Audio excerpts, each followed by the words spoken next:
Now let's take a look at rational inequalities. So we were looking at polynomial inequalities. Those always have the points of change at when it equals to 0. With these, it's also good to look at equals to 0 as well, but we also always have to consider the denominator. So if you have a denominator in your rational inequality, you always have to consider, when does this equal 0? Because that is going to be a point of interest. There's something happening there, and it could potentially be a change in sign. So, however, we also can consider what this means. So this is something squared. We know that this is always positive. And so is this. This is always positive because it's a fourth power. So basically, we know that x cannot be 0 for sure. However, all the other possibilities are always greater than or equal to 0 because they're positive. Positive and positive make positive. So this special case, you can actually save some work.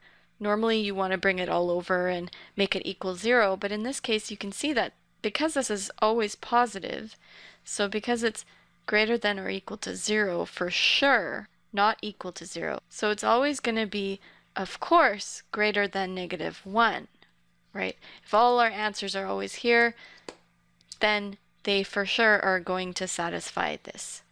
Therefore, the only restriction here is 0, so our solutions are all real numbers except for 0. You could also write it as -infinity to 0 or 0 to infinity.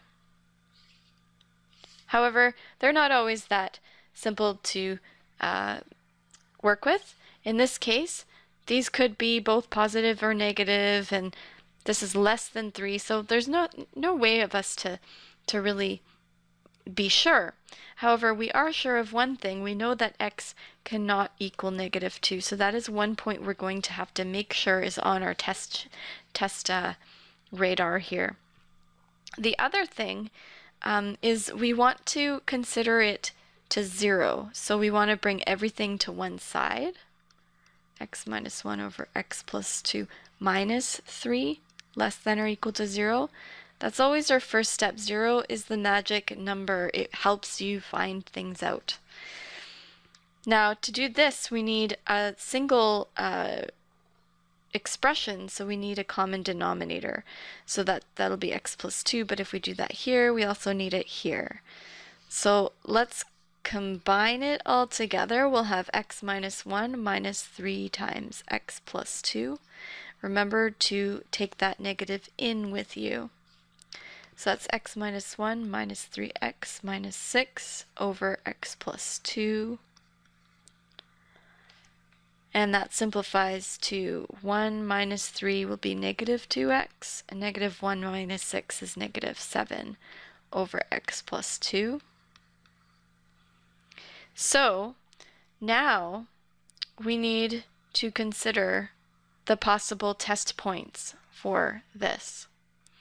So that comes from when the numerator is 0 and also when the denominator is 0. So basically you're testing when is the numerator and the denominator 0. So the numerator is 0 when -2x equals 7 and x equals 7 over -2.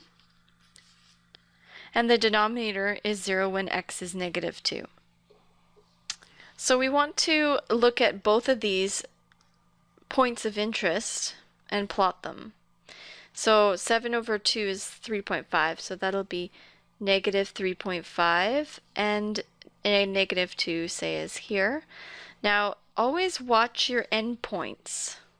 So make sure you check and look into them.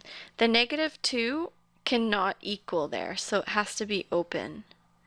Whereas the -3.5, if this was 7 over 2 here, and we plugged it in, it would equal 0, so it would satisfy it, so it's including that point. So make sure you watch your endpoints.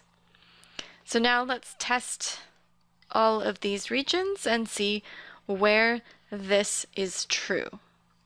So I like to test it from the beginning, just in case if there were any calculation errors, at least you're testing the right equation. So negative 3.5, let's try negative 4. So negative 4 minus 1 over negative 4 plus 2, is that less than or equal to 3? So that's negative 5 over negative 2. So that's 5 over 2. That's 2.5, which is less than 3. So it works all in here. In here, we could try, say, negative 3.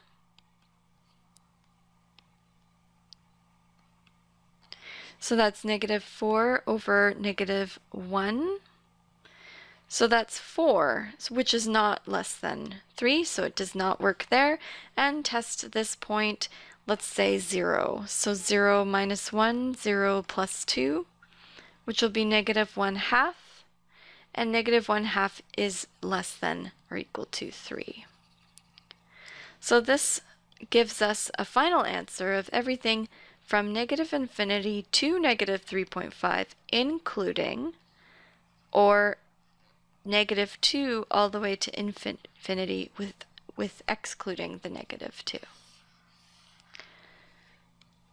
So you want to check for points of interest and watch your endpoints. Let's try another one here. Solve the inequality, graph the solution set, that's the number line graph, and answer in interval notation. So again, we want to do the same thing, get it to 0. So x over x plus 2 minus 2x over 1 greater than 0. Let's get a common denominator. So that's x minus 2x times x plus 2 over x plus 2 greater than 0. So we want to think of when is the denominator 0, when is the numerator 0. Those are all the things we're looking for. So in order to look at the numerator, we still need to play with it a bit. So x minus 2x squared minus 4x. So you're distributing the negative 2x. And so because we have a square up here, we definitely want to factor it, but we can still combine like terms. So we've got negative 2x squared minus 4 plus 1x, which is negative 3x all over x plus 2 greater than 0. So the numerator provides us with some interesting points, and that we should factor in order to consider when is this 0. So if we factor out the x, we get negative 2x minus 3, like that. We could factor the negative out as well. That would be plus 2 plus 3. So x is either 0 or x is negative 3 over 2 when you solve this other part. So we have this point to test, this point to test, and the denominator also gives us a point to test, and that's when is x plus 2 equal to 0? Well, that's when x is negative 2. Notice, watch your endpoints. It cannot include that.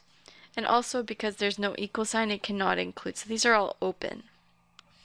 So let's line those up in order. No specific, you don't need to set up a scale or anything. So here's 0, negative 3/2, which is 1.5, and negative 2. So we need to test all these regions. So here we want to test a negative 3. Negative 3 over negative 3 plus 2 will be negative 3 over negative 1, which is 3. Is that greater than 2 times negative 3? So is 3 greater than negative 6? Yes, it is. So all of that will work. Now, what's between negative 2 and negative 1.5? Well, here you'd need to test negative 1.75. So I'm going to do that on my calculator. So negative 1.75 divided by, in brackets, negative 1.75 plus 2. That gives me negative 7. And the other one is 2 times negative 1.75. Will be negative 3.5. So is that one bigger than that one? Negative 7 bigger than negative 3.5? No, it's not. It's the other way around. So there is nothing there. And 1 is actually, -1 is a good thing to choose here. Try and pick as easy number as you possibly can. So that's -1 over 1 greater than -2. So is -1 greater than -2? Yes, it is. So you'll notice there is an alternating pattern here. And finally, let's test a point here. So let's say 1. 1 over 1 plus 2 greater than 2 times 1. Is this true? 1/3 greater than 2. No, it's not.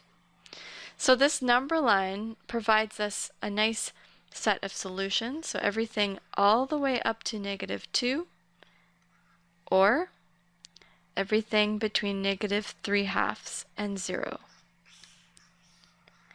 So if you'd like to graph this on decimals, you could graph this function here and check to see where the positive parts are.